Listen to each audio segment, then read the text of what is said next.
কানাপুকুরে বাসন্তী হচ্ছে, যেমন গান, সুন্দর প্যান্ডেল করেছে। এই এসছি, আর এখন সন্ধ্যাবেলা কিন্তু আলোয় আলো করে দিয়েছে মেলা। ভালো ফুচকাও দেখতে পাচ্ছি। এই কানাপুকুরে প্যান্ডেল, এটা স্টেজ করেছে।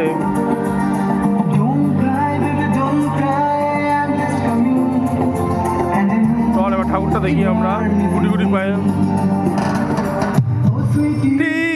আর কে তো না,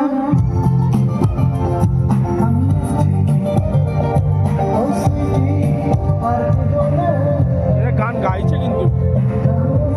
ও বাবা, দেখ কি সুন্দর ঠাকুরটা। এরা